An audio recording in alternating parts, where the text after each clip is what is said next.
Hello and welcome back to Black Thoughts, a project by Podcasting as Praxis. I'm James, and my pronouns are they and them. I don't say this for no reason, I say it because it's directly relevant to what I'm going to be talking about tonight. For the past few weeks, a subject has been rattling around inside my brain. I've been thinking and turning something over in a way that is not so much that I've been trying to make sense of it as I've been trying to understand how to express it. How exactly do I want to convey it? And the subject, as it turns out, is about masculinity. It's about what it means to be a man. And specifically, what being a man means in light of everything I know from the anarchist left. For those of you who are just joining us, Black Thoughts is a podcast that gives you an anarchist take on whatever the given subject is. That's it. There is nothing definitive about this. I'm not speaking on behalf of every anarchist, nor am I speaking for the entire left. But in so much as I am speaking for myself, talking about masculinity is kind of difficult. Because as you listen to my voice, you'll know a few different things. One is that, very obviously, I clock to most people as being a man. I spent most of my adult life as a man. I was raised on the assumption that I would grow to be a man. I was a boy before I was a man, and that was long before I finally came to the understanding that no, I'm not. I'm not any of those things. And so to talk about masculinity is deeply personal. And so this episode is going to be a little unusual because it's a mixture of both the semi-objective political and social understanding of the world that I like to share, and also the highly subjective, highly personal account of my own relationship with masculinity. But it's in service to a good cause because I think increasingly people are looking at the left and looking at masculinity and asking, what does the left offer men? What does the left provide as a vision of masculinity? And I think that's an interesting topic. I think it's one that's worth exploring. But getting to the answers in it is going to be a little bit of a circuitous route. So I'd invite you to please bear with me as we descend into the depths of what it means to be a man from the view of an anarchist.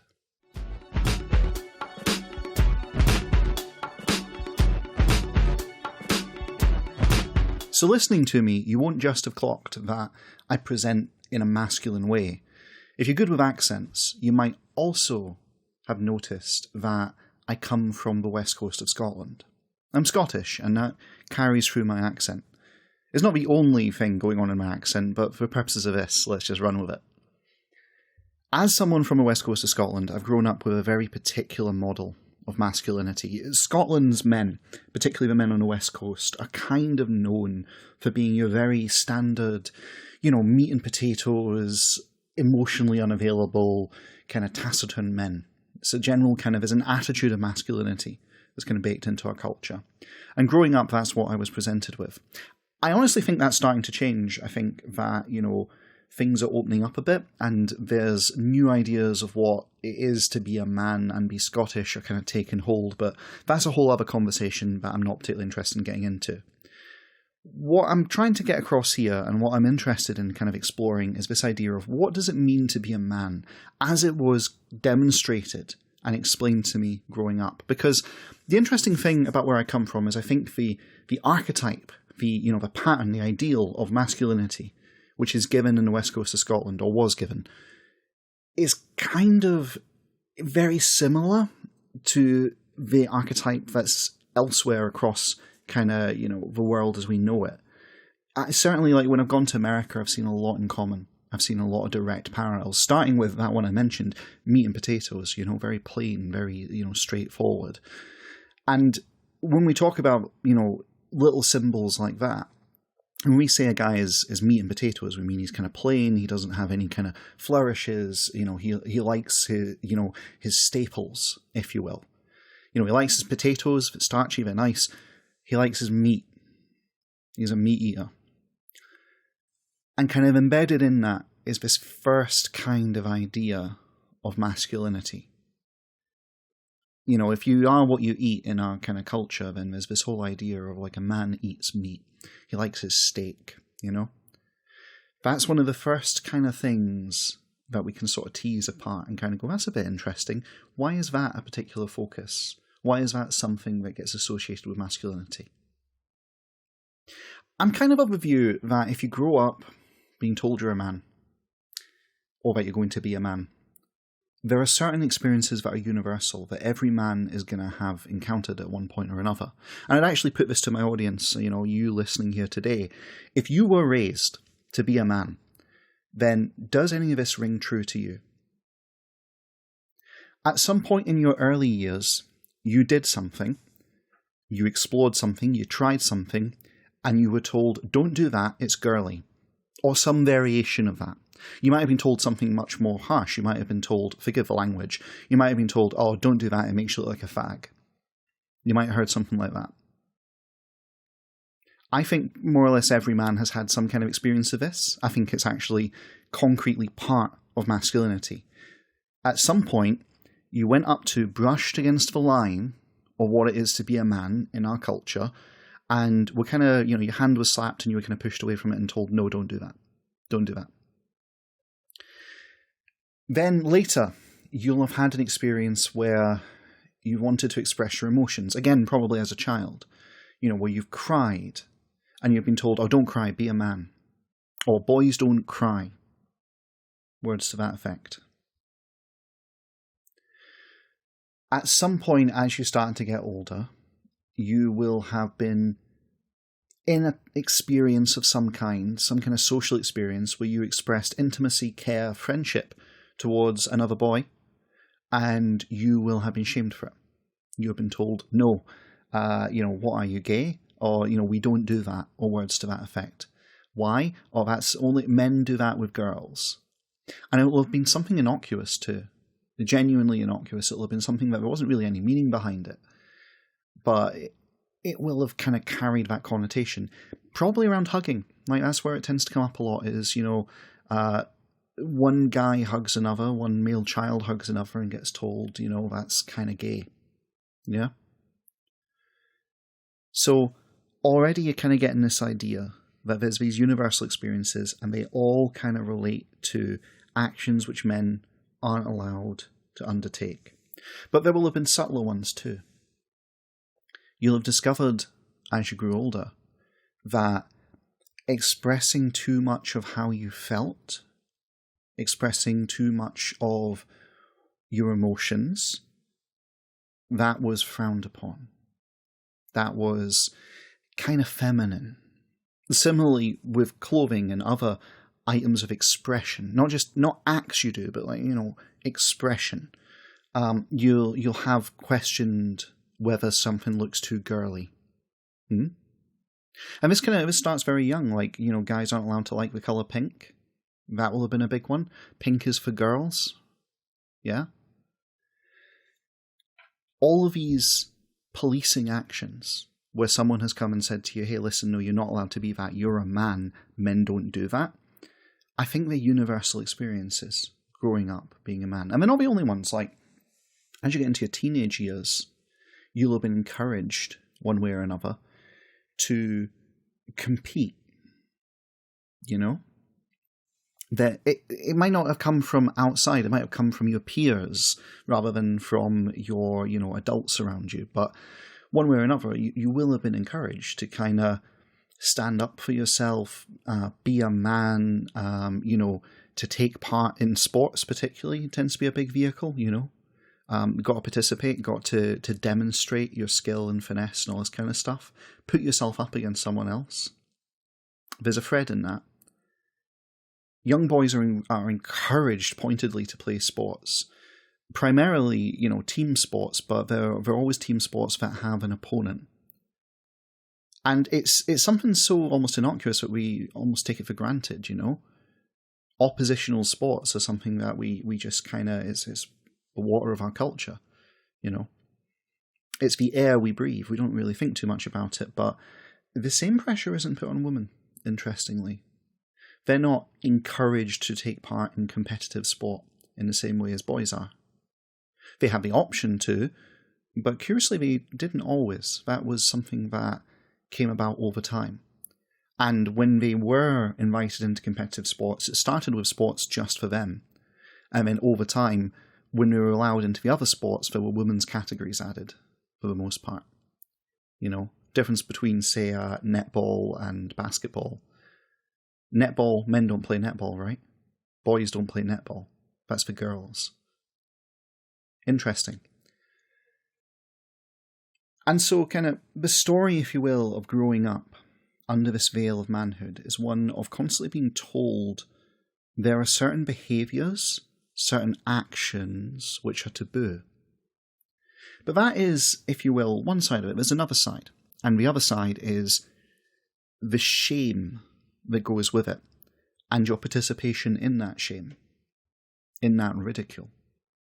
If growing up you were told, don't do something, and you were taught it with a certain contempt, oh, don't do that, it makes you look gay, right? Then it kind of followed that the shame that was put on you, that was taught to you, would find its repetition and its expression if you saw someone else doing something similar. One of my memories, that I have from high school is of all the guys, and this wasn't directed particularly at me. There was one guy in our year who it got directed a lot at, and I feel really sad in retrospect for. There was this whole thing where the guys would constantly be throwing that around, they'd constantly be hurling around this idea of masculinity and this taboo of you don't want to be gay, you don't want to be effeminate. Because that's interesting, isn't it? There's already a little kind of thing there. To be gay is to be effeminate. To be gay is to be a man who takes on feminine qualities. Interesting. And in this kind of way, there'd be this kind of internal policing. It starts, you're taught it by adults, but pretty soon it latches on and it then gets reproduced within the young group of boys. Funny story, I remember at a certain age in primary school, someone came in to teach the class Spanish and to go through Spanish activities. And one of the lessons they tried to teach is how, a greeting is done in Spain, about the kissing on each cheek. None of the boys were willing to do that, were willing to pair up with girls and give that a go. Now, this is very curious, because obviously there is a component, which we'll get to, of masculinity about your relationship with girls and with women and all the things that go with it. But why is it that boys of around 10, 11 years old, they all kind of en masse kind of retreated away from this and didn't want to do it? Well, it's because, I put it to you, that at that age they're taking on performative masculinity, and it seems kind of effeminate behaviour to their, undifferentiated, still learning minds. It's pretty funny. It's really funny. And it's not, I hasten to add, it wasn't rooted in kind of sexual embarrassment. That sort of side of things comes later. But there was this definite current of, you don't do any behaviours that could be perceived as effeminate, as feminine, which includes acts of intimacy more generally. Hugging, kissing, touch generally. Here's one for you. I put it to you that one of the universal experiences of being a man is the experience of being taught there's only certain ways you're allowed to touch and be touched. That there's certain kinds of behaviours are only permitted under certain circumstances. And these circumstances are by and large restricted to your relationship as a man with women. We'll come back to that. In teenage years, it gets even more complicated because at this point, puberty kicks in and, some men discover they're gay, and that's a whole fraught situation for reasons we've kind of briefly covered there. But most are heterosexual, just going by the, statistical numbers. And as a consequence, most have to form a relationship with the other gender, as it's put to them, with women. And this is kind of fraught because, you've spent a whole lot of time being taught that everything you are is what, to a large extent, you're not. You don't do certain behaviours, you don't express yourself in a certain way, you don't do this, that, or the next thing. you're kind of constrained, and you're taught these constraints and shown how to be a man. And then you're introduced to women properly and seeing them as an object of desire, and very much emphasis on object, we'll come back to that too. And you're taught how to attempt to relate to them. And it's kind of interesting because here now you're presented with someone who is all these things you've been taught not to be. And as a consequence, they are kind of otherized just by virtue of the fact that they don't have ground in common with the experience you've been taught.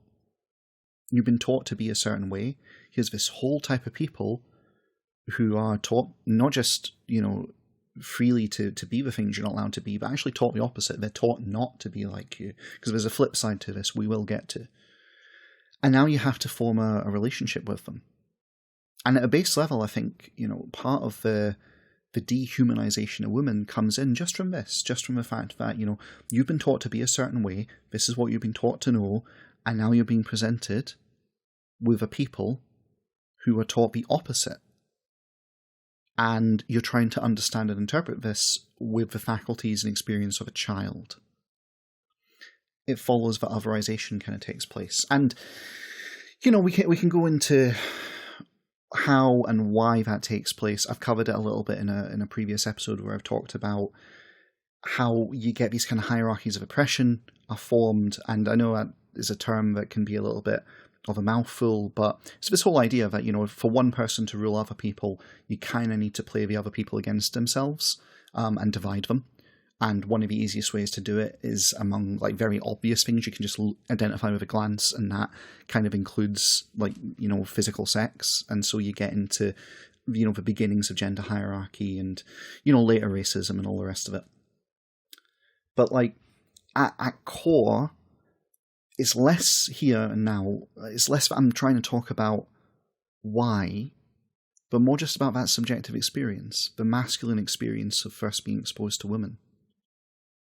And then there come the other lessons, which increasingly I think are getting called out, and people are kind of saying, well, this is very toxic and poisonous, etc. But there's other lessons that come in about how you relate to women, and about how you relate to women reflecting on who you are as a man. We should talk a little bit about the so-called incels. We should talk a little bit about men who are defined by their relationship with women.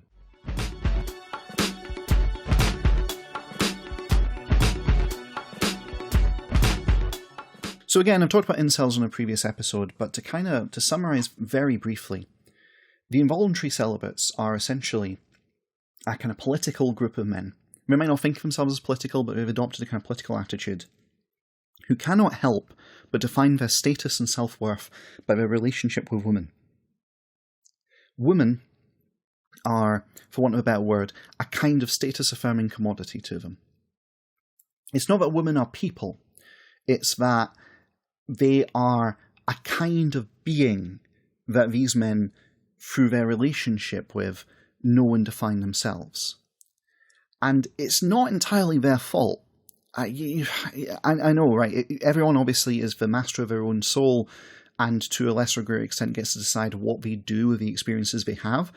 But it's also kind of hard for people to pull themselves out of a straitjacket when that straitjacket has been sewn around them with really noxious and corrosive beliefs, some of them laid in from a very young age. So a little bit of sympathy here, a tiny little bit. Because part of the male experience, part of the masculine experience, is being taught that, men who are winners are good with women, that they have a woman, that they get laid frequently, that they have sex frequently, that, some of them are players, that they can have their selection of any woman, that their status is defined by how desirable they are to women, and by their conquest following of those women, A man who nails a lot of women, as the, stick would go, is a player.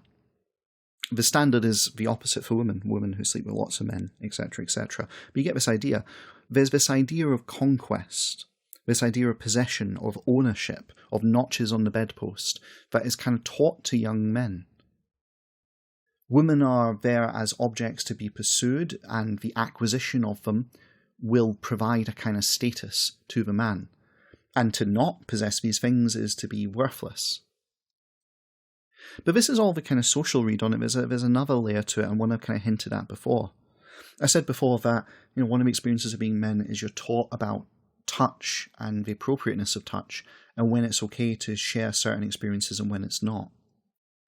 And young men are taught, pretty much universally, that they're only allowed to express certain emotional intimacy with their romantic partners. They're only allowed to hold and touch and be kissed by a romantic partner, a woman. Maybe to a little lesser extent. Maybe the mum might be allowed to give them a hug and give them a kiss on the forehead, that kind of thing. But as they get older, that in turn is played down and is kind of decried as being kind of wrong, being infantile. You get that guy's being described as a mama's boy, that kind of thing. True story, I actually, I don't really have much experience of that side of things because my mother died when I was 11. So that's a whole world I missed out on.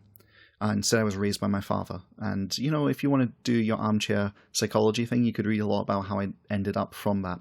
But anyway, I digress.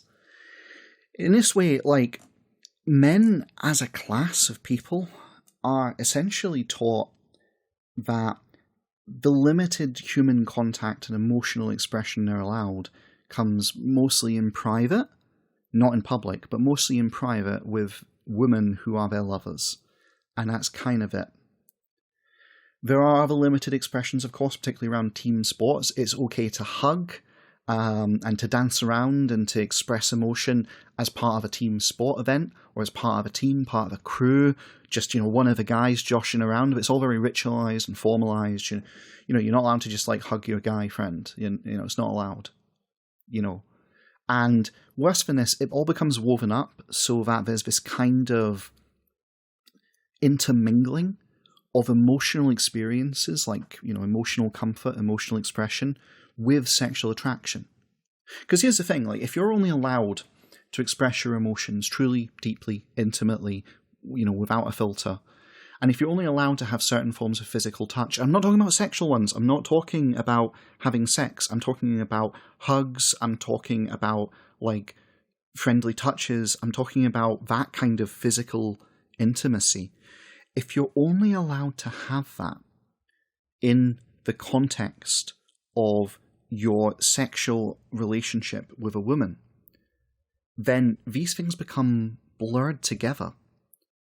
And so for many men, these are in themselves sexual acts, which is why you will often see guys in sport events or whatever, and people say, oh, this is kind of homoerotic, It's because the erotic component of their relationship with another person has become bound up in these pretty normal, ordinary kind of emotional expressions to the extent that they become hard to unpick. Guys learn to associate certain forms of intimacy with sex. Essentially, forms of intimacy which to women are not necessarily sexual, to men always are. And therefore, it's not really much of a surprise when, many men start to make friends with women and they misread a lot of the signals they get. Because the woman's just, behaving with a man like she would with a fellow woman, where there's no sexual component or whatever to it. It's just intimacy. It's just friendship, Whereas the guy has been taught that, well, this is something you're only allowed in a sexual context.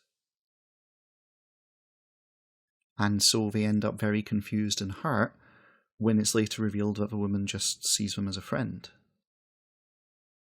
And also, because we've talked about that whole conquest thing, it leads to a kind of feeling of emasculation. Men failing in their conquests and their pursuits is seen as a mark against their status, their very being as men. So taking all of this, what I've just said about kind of, the beginnings of being, an incel who's entirely defined by this stuff, and putting it in context with the previous stuff I kind of introduced you to about how you're taught to be a man, I kind of put it to you that the package of being a man in society is, to a lesser or greater extent, a kind of lonely experience. And that loneliness and the sense of shame and emasculation that gives rise to that shame are what can lead to that, frankly, bitter resentment that ultimately drives people to be, as we describe them, incels, being very angry and blaming women and deciding that society is at fault. Because anytime you are shamed, you have to make a decision. And the decision is this really my fault, or am I being held to an unfair standard? And if I'm being held to an unfair standard, where does that standard come from? What society gives rise to it? And, in this way, the personal experience becomes a kind of political experience, because as soon as you start having opinions about how society should or should not be ordered, how we should structure the world around us, where power should lie and who should get to wield it, to what end, these become political positions. And that's why kind of being an incel leads into this whole political misogyny, this kind of, contempt for and hatred of women's liberty and all that kind of goes with it. But that's, again, you can listen to the previous episode on, TERFs and incels if you want to get more of an insight into that. I'm not really going there, and I'm not having a go at these people because it's not really the focus. The focus is about masculinity. And so what we come to is this understanding of masculinity as a lonely, removed experience that fundamentally is defined by what you're not allowed to do. And then, as a consequence of your successfully occupying and being this kind of person, you occupy this role, you fulfill it, you perform it, you're then given certain privileges within society. We should probably talk about this idea of male privilege, because I think it's very misunderstood.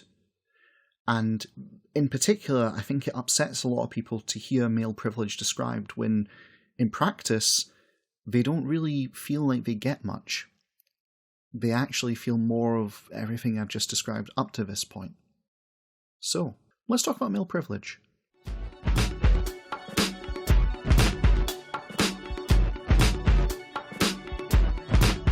When we talk about privilege, it's another one of these words that's maybe not the best fit. Because, if you describe someone as coming from privilege, you're expecting someone who was born with a silver spoon in their mouth, who's got tons of money, who's free to do whatever they want. They're someone with real strong advantage.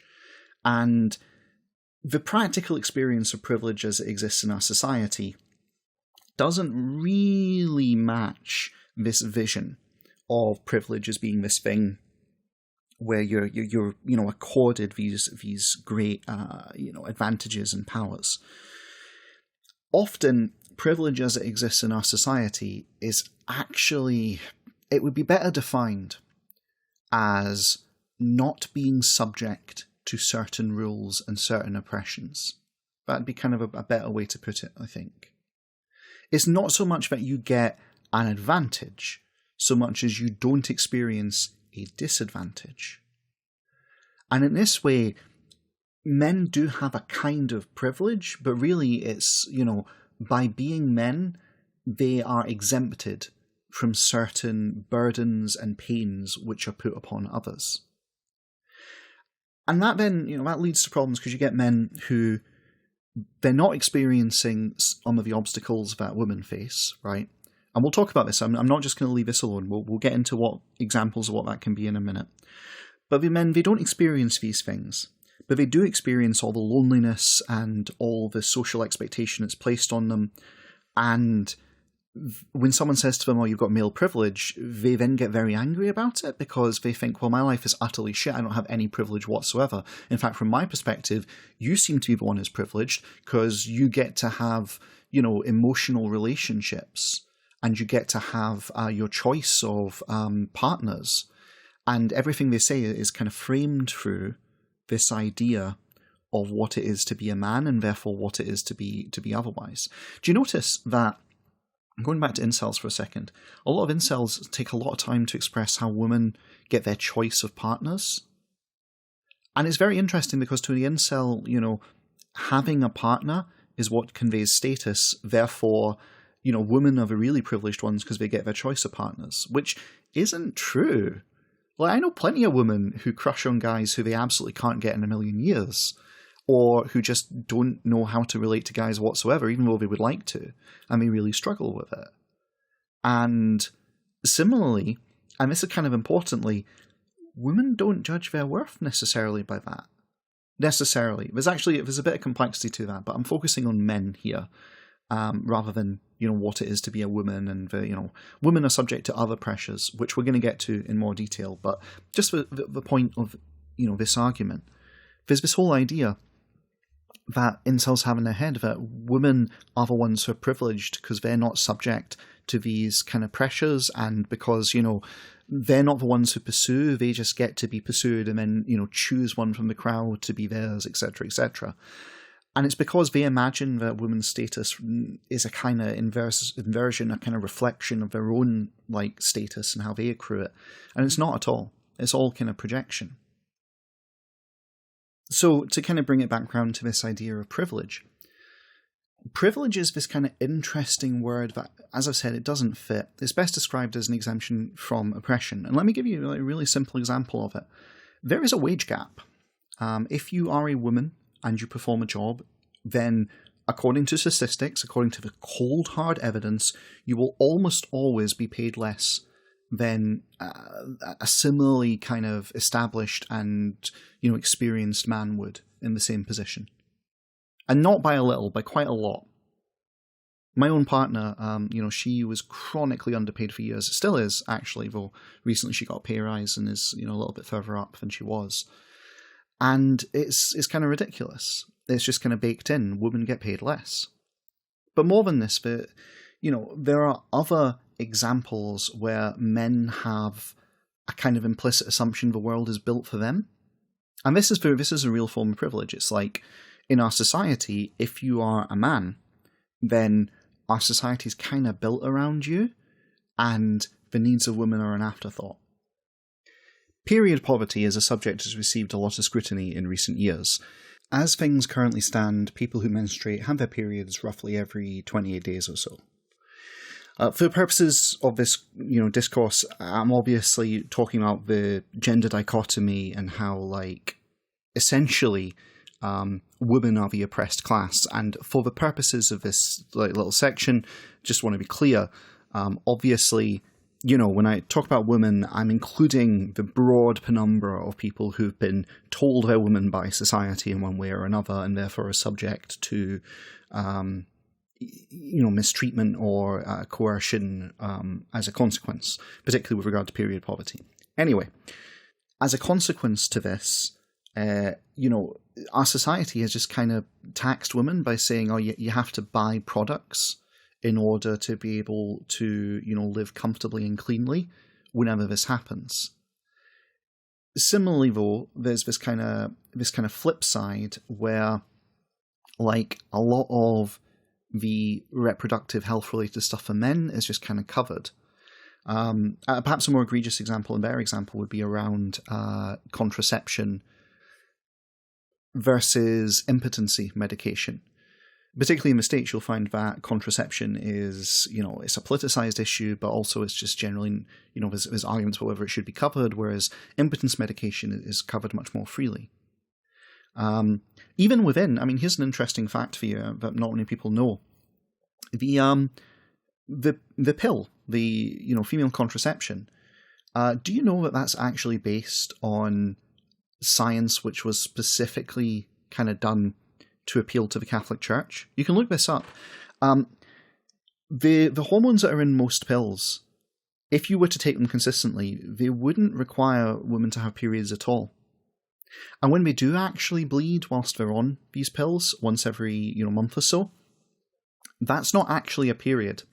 It's a kind of false period that's caused by the level of the pill they're taking dropping slightly. And this was put in by the guy who was producing the pill because he really wanted to sell it to the Catholic Church and get the Catholic Church's endorsement. And so he thought if he made it seem more natural by having a period built into it, then it would be more accepted by the church. It's not actually based on science. And it's why there's different pills at a certain time of month that women take. They take the regular pill for most of the time, and there's like usually a 3-day period where they take this other weaker dosage pill that causes them to have spotting. And it's purely to simulate a period. And that's there purely to appeal to the kind of ideas, this kind of, traditional Christian patriarchal ideas of how a woman's reproductive system should work.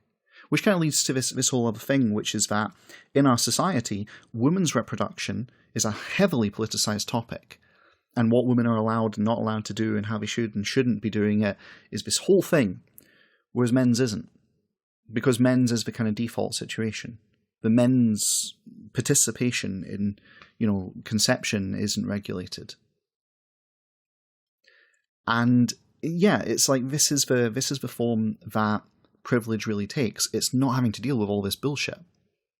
That's what it comes down to. It's not having to deal with less pay. It's not having to basically be taxed in order to live cleanly. It's not having to deal with government intrusion into how your reproductive healthcare actually works. If a guy wants a vasectomy, dead easy. If a woman wants the equivalent, it's an uphill struggle. And I know because one of my friends had to go through a whole process in order to get it done, because she was convinced she could never have kids for a variety of different reasons. I won't, share the details. But getting to the point where they could tie her tubes so that she wouldn't have kids, that required a huge battle, and she had to face down, even from the doctors she was seeing, which included other women, this whole idea of, but what if you change your mind? Whereas I know guys who've gone and got vasectomies, and it's not even a question. It's just kind of like, all right, well, good for you, sort of thing. Privilege, male privilege, is essentially being exempt from the bullshit oppression that others have to face. That's it.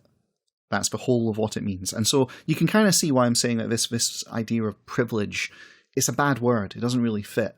It's not about privilege. It's about exemption from bullshit, from terror, from oppression. And more than anything else, male privilege is this privilege of just kind of the world being built around the assumption of you. That you're welcome wherever you go. Whereas others have to make it over certain hurdles in order to be welcomed in. And the problem with it is that so many guys, they don't know about these things. They don't experience or live these things. They don't have any frame of reference, and so to them it's invisible. Then they hear the word privilege and they think, well, what privilege am I getting? But there you go. And so here we have this vision of masculinity as it exists in society, which is grim for a few different reasons. And as a consequence, it can be kind of alienating, particularly from the left. So let's talk about the left and how many men come toward it and what their first experiences of it are.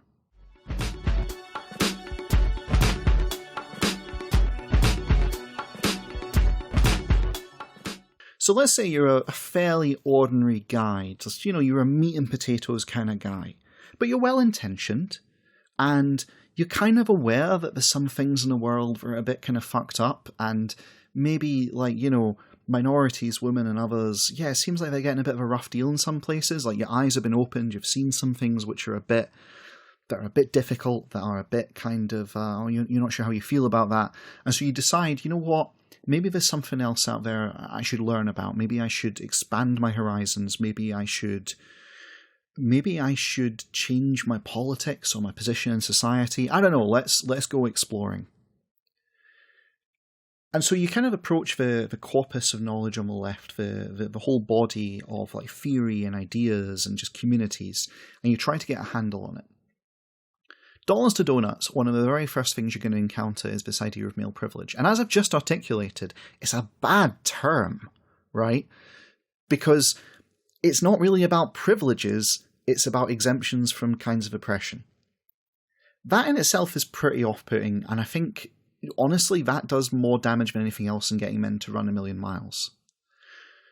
But it's not the main, shall we say, problem that men face when they approach the left, because as they kind of start to dig in, as they start to learn about the ways in which we're screwed over by the societies that we've constructed and are caught in, there is a kind of reckoning that has to happen.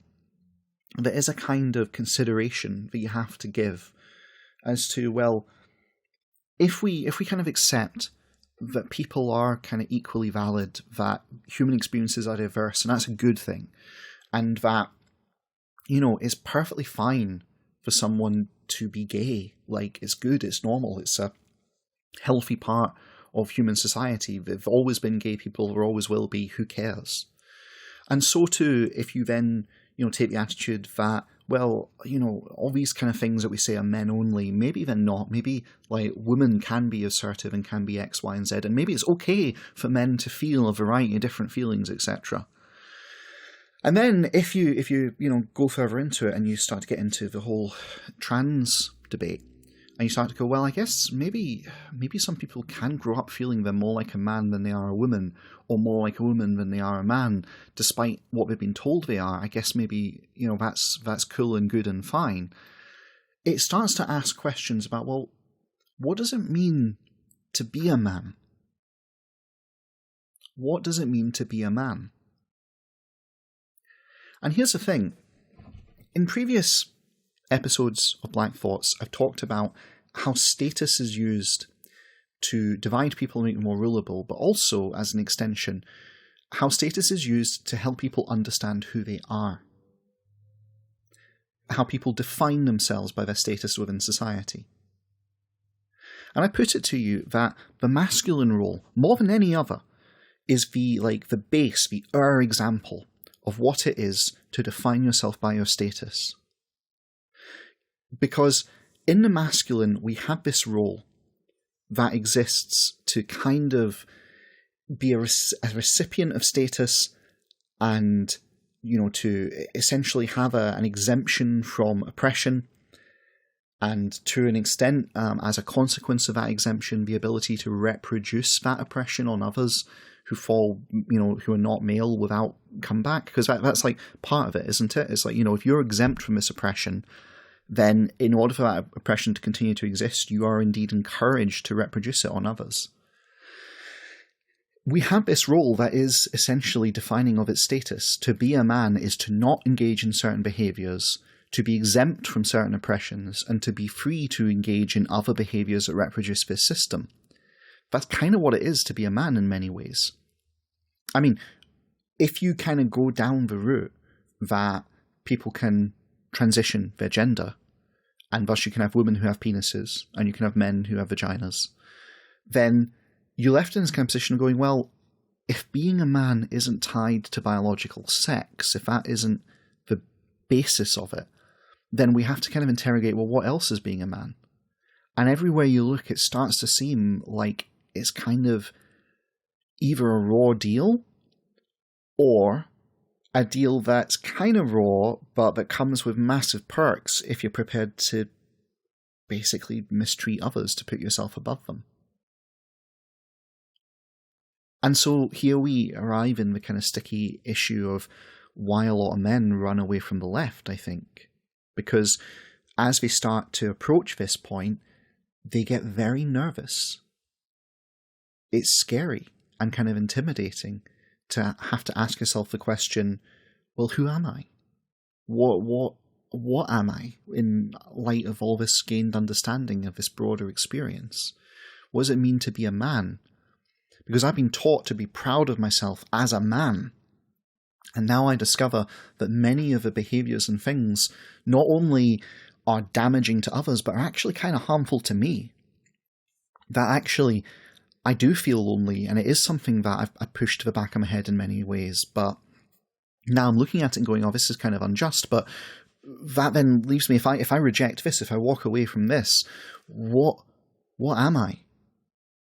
What's the vision of masculinity that the left offers to me? And then we have a problem. Because to be a man, I put to you, is actually not really inherent in any way, shape or form. There's the biological sex that's male, there's the biological sex that's female, and all the things that directly proceed from this, all the sexual dimorphisms. But there's a fundamental line that's drawn around these of all the things which are inherent in the flesh. And then everything else that surrounds our ideas of gender is purely cultural. And that's terrifying to you if you have been taught that who you are as a person is defined by these things. And perhaps you're not convinced. So, let's talk about oppression, and let's talk about identity and oppression.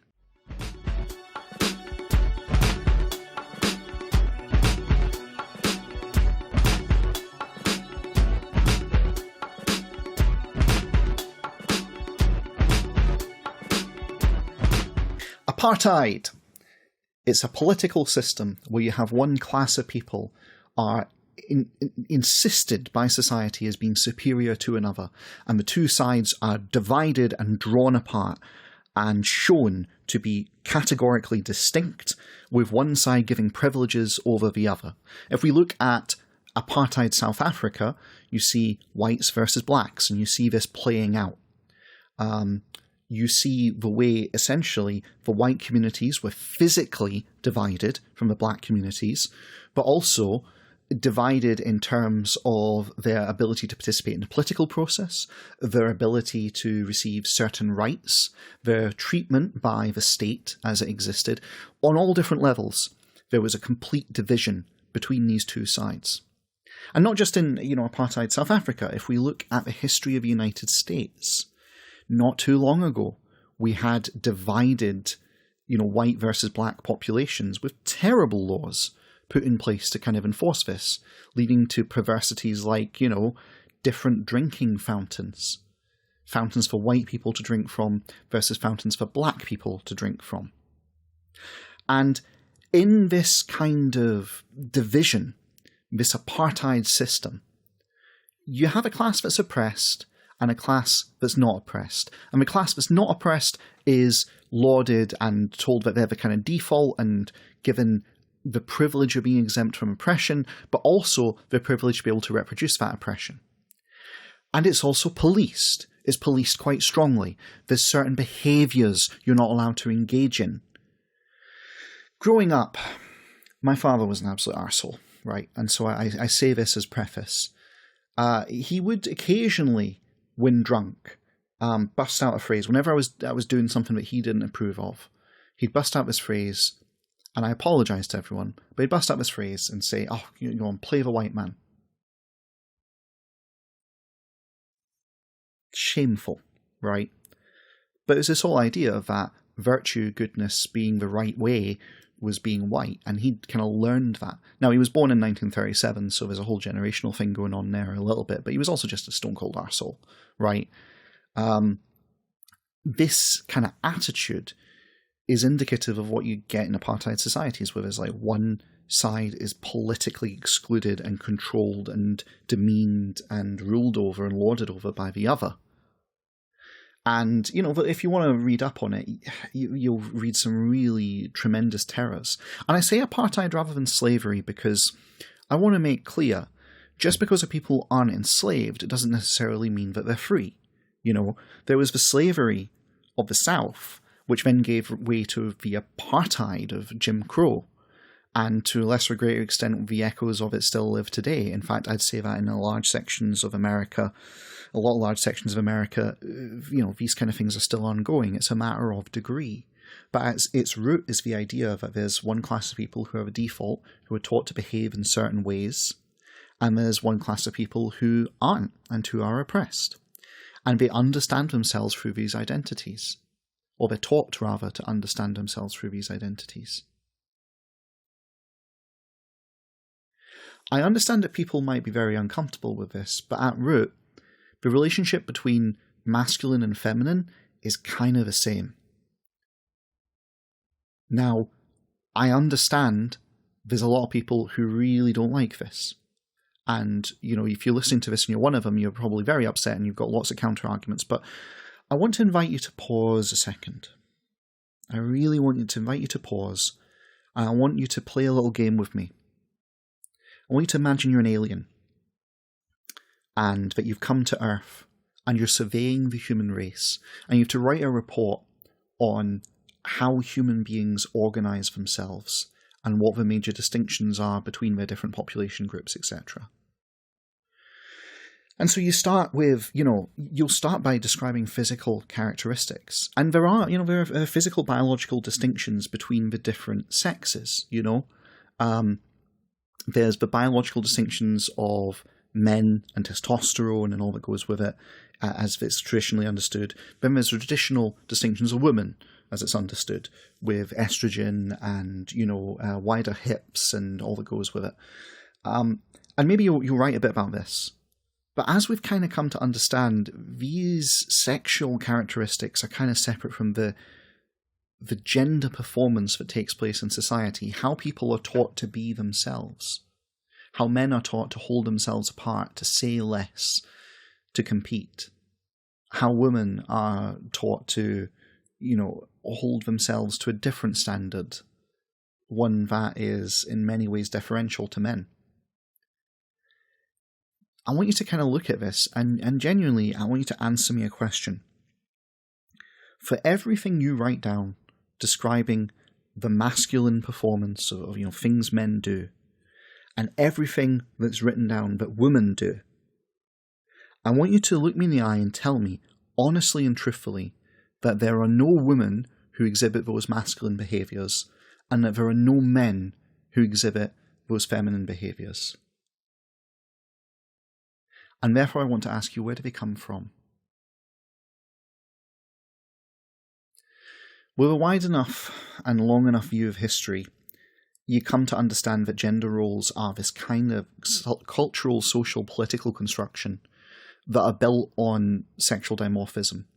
We have sexual dimorphism in the human race, and to this sexual dimorphism, a lot of cultural signifiers have been attached. And over time, these have been built into identities, which have then been formed into the basis for a kind of hierarchical oppression. And the fundamental problem we have is that it's the problem of articulating to a class of people who've been taught to be a certain way as a means of knowing themselves, and thereby to engage in certain behaviours that reproduce this kind of whole coercive institution.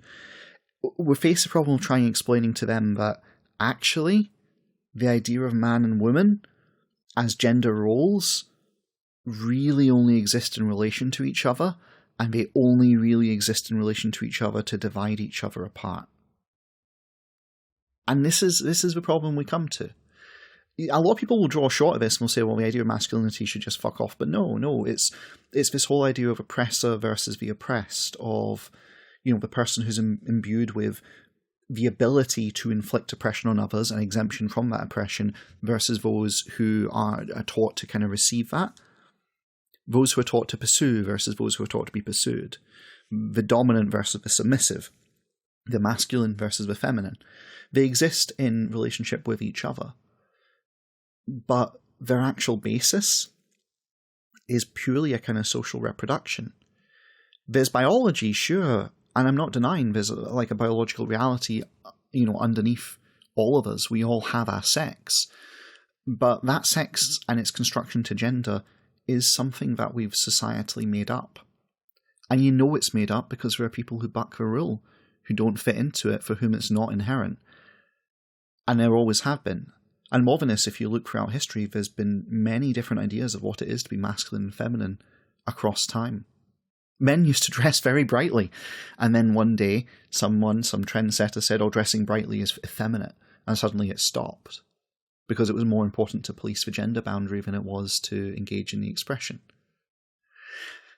And so, understanding this kind of relationship, we then have to ask, well, okay, if this is what an anarchist, and perhaps by extension the broader left, are really driving towards, this idea that gender is this social contingent thing, it's this kind of performance that we've all grown up and learned, and in many ways it's deeply damaging to all participants in the terms that it alienates them from parts of who they could be.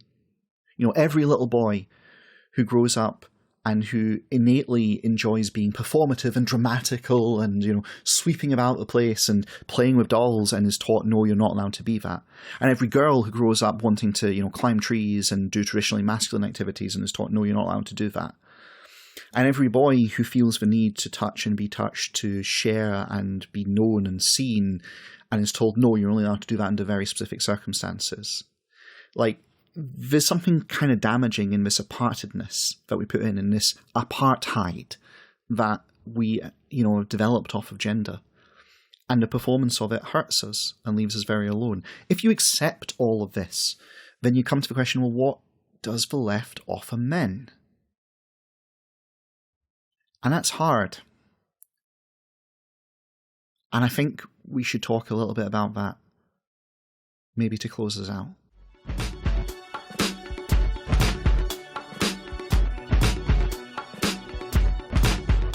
People fundamentally are looking for some assurance that they're okay, that there's a way to be that's okay, and that, life isn't necessarily going to be hard for them.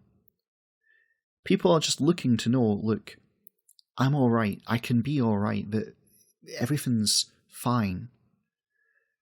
More than anything, when they look for leadership, when they look for guidance, when they look for answers, they're looking for someone to take away their dread and fear, to reassure them, and show them a better way to live, a way that's happier, a way that makes them feel more themselves, more whole, more at peace.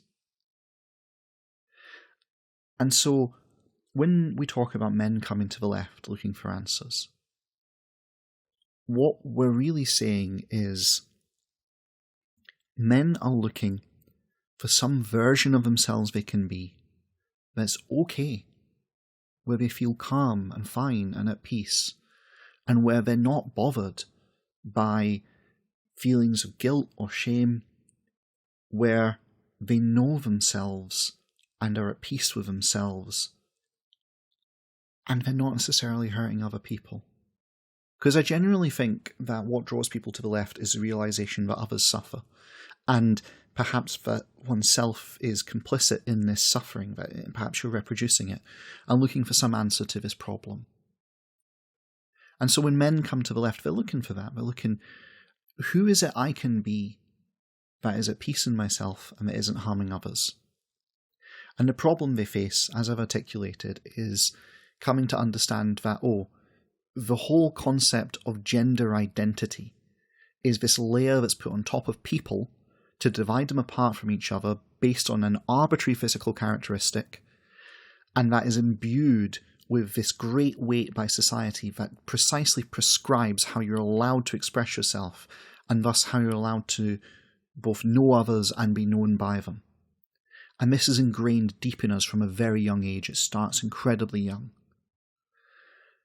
And so when you come to the left from this position, there's many people who kind of go, oh shit, I just refuse to accept any of that. I can't. Because to accept it is to undermine their entire understanding of themselves. And that's the opposite of peace.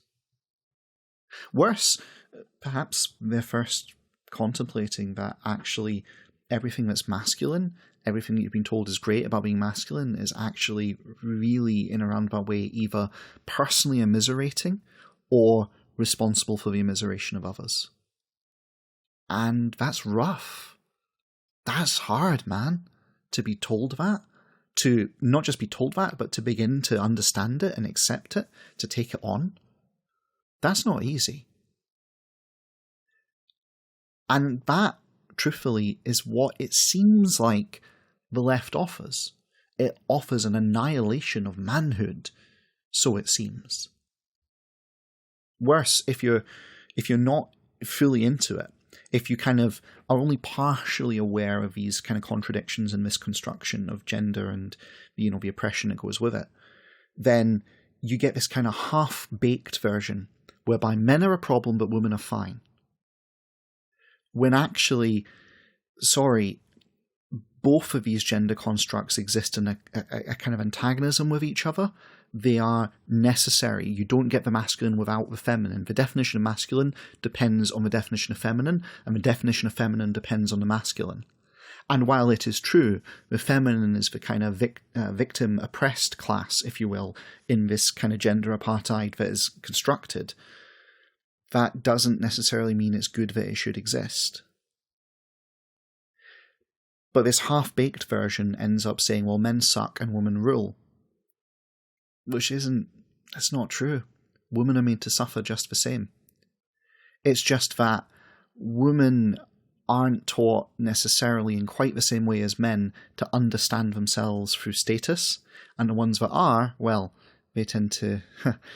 their concept of their self-status and self-knowledge being based on their gender lends them to be kind of turf-like, as I've discussed in a previous episode, to, be very hostile to,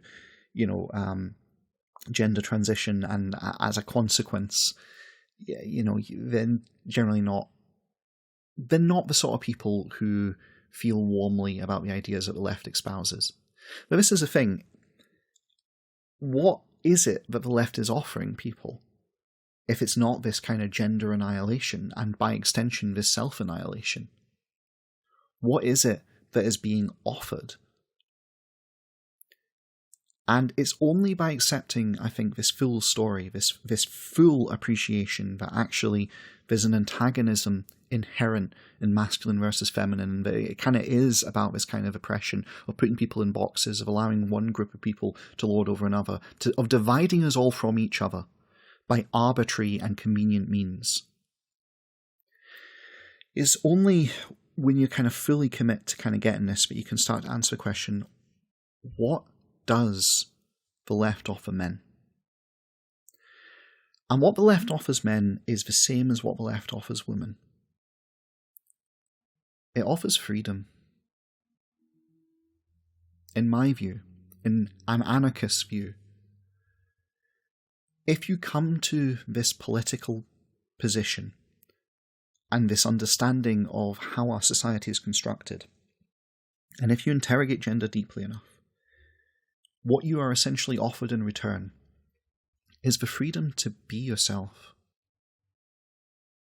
is the permission to look at all the times you were told you're not allowed to be that you shouldn't be that it's shameful to be that. To look at all of these times and to know that it's bullshit. It's freedom from having to be something you don't want to be. And the cost to this freedom is accepting that the oppression that you were born into, you have to give it up. You have to reject it. And it's a lot easier for one side, the victims, to reject it than it is for the other side, the ones who've been born into the oppression, the ones who've been born to be oppressors. It's a lot easier to reject the system if you've got the, shittier end of the stick. But I actually think men have a pretty shitty end as well. I don't think it's as clear cut. I think the vast majority of men I've met are pretty miserable at heart because they're not allowed to engage in emotional closeness. They're not allowed to put that guard down without other men ridiculing them. Sad thing is, I know a lot of men on the left who this is inherently kind of a part of them, and they don't know how to put it down, and they don't know how to be emotionally vulnerable and honest. They just don't know how. It's alien to them. They've been trained to be this other thing. And the ones that do, the ones that gradually realise, many of them, I've seen have gone, well, I guess I'm not a man anymore. It begs the question, am I non-binary as this distinct thing, or am I non-binary because I've just taken a long, hard look at what it is to be a man and realised that that's not me because I decline to curtail myself? And the honest answer is I don't know how you define that. I don't even know how I define it. I just know that all my life, every time I tried to be a man, even when I was successful, it was hollow.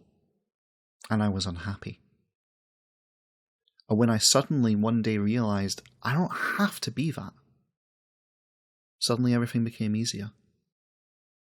Suddenly I was free to just be myself.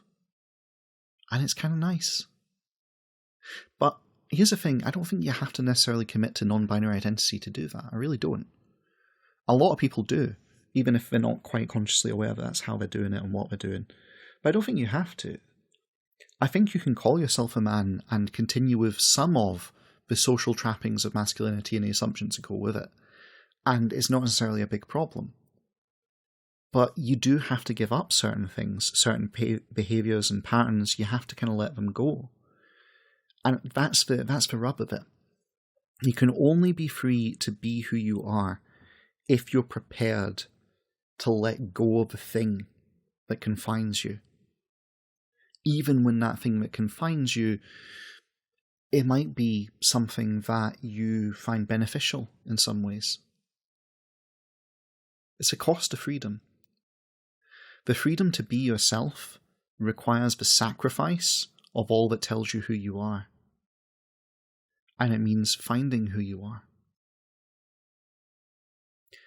I think it's better. It's shameless, truly shameless. And it's guiltless. So long as you are not harming others, you're free to be who you want. That's the left's offer. But that means letting go of the tension. And that's a hard sell. Because there's lots of guys who, even if they're prepared to give up a lot of things, there's other things that they don't even understand are parts of themselves that they maybe might want to. That emotional closing off. It's a pain. It's really hard to let go.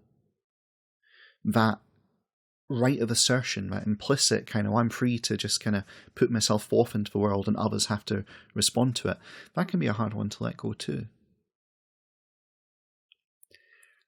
And this is the catch. I honestly think the people who would most benefit from this are actually probably the incels, because I think they're the most miserable. It's just that their attachment to their idea of who they must be is way stronger than the part of them that desperately wants to find themselves.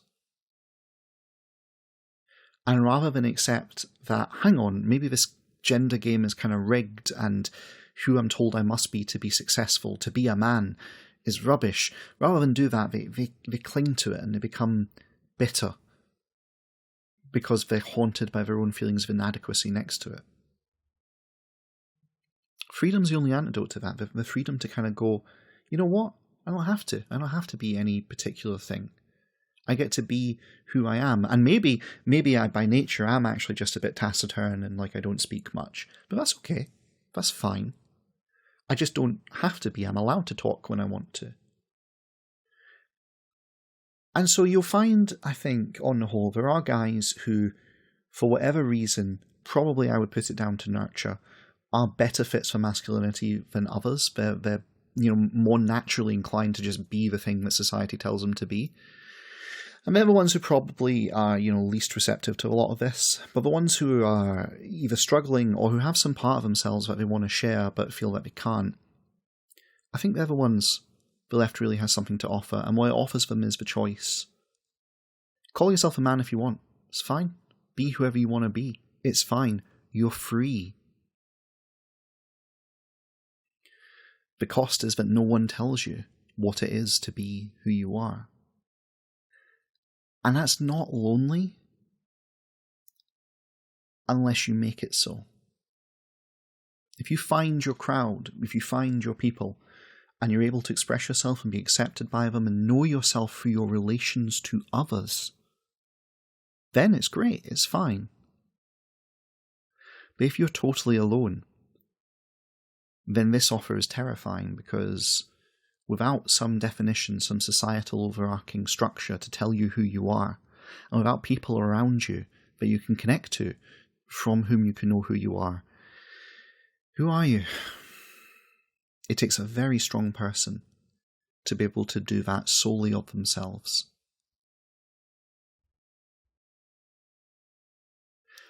What can the left do? The political left, the social left, the people of the left, what can they do to make this easier? Well, I think, honestly, It's a simple case of talking about the downsides of different gender identities and explaining that no one has to be these ways. You don't have to be them. You don't have to perform in any particular way.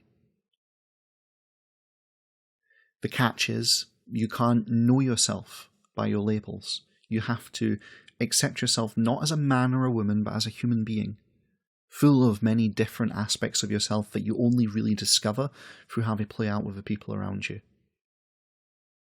It's not exactly bite-sized, is it? It's not easy or simple. But ultimately, it's honest, it's genuine. And when people talk about what the left offers versus what other political identities offer, including fascism, inevitably what they're really talking about is about how the left is offering to dismantle the privilege that the right is offering to essentially reinforce and uphold. And they phrase it in material gains, in material forms. And one I saw recently is this whole idea that, the fascism, they're offering people, men will have a partner and they'll have children no matter what. Whereas the left is offering hatred for men. But as I've just kind of unpacked at tedious length, it's not really the case at all. Rather, what's being offered by the fascist right is the very structures that create the loneliness that causes men to be miserable.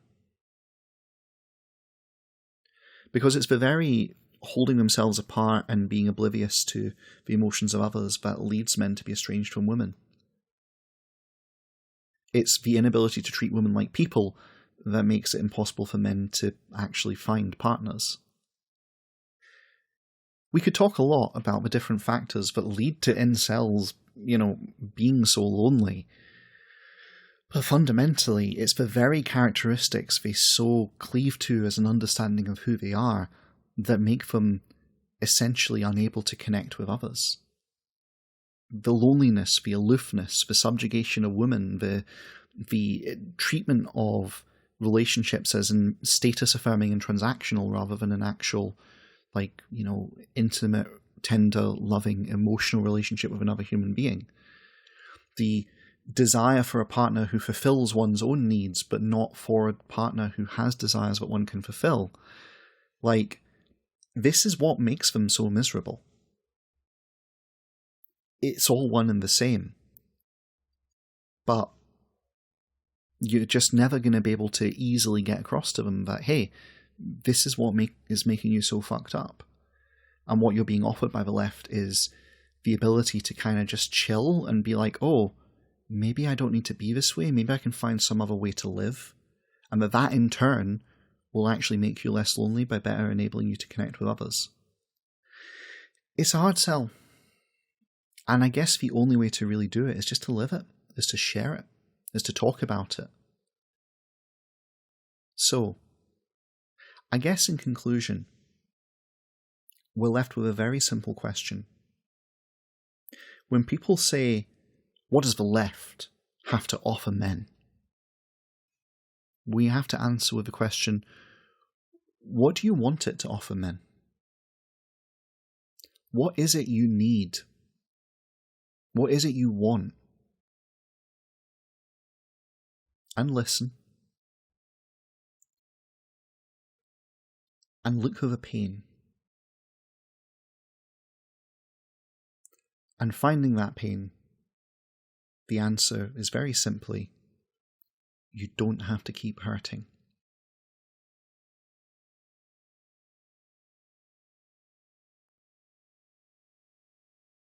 That's it for Black Thoughts. Thank you for listening. We'll hopefully have another episode out before long. This one was put together quite quickly and outside the usual release schedule. I'd like to thank Alex for doing the edit, Carolyn and Gareth for giving me some feedback, and as ever, the music, used with permission, is by RJD2. Take care.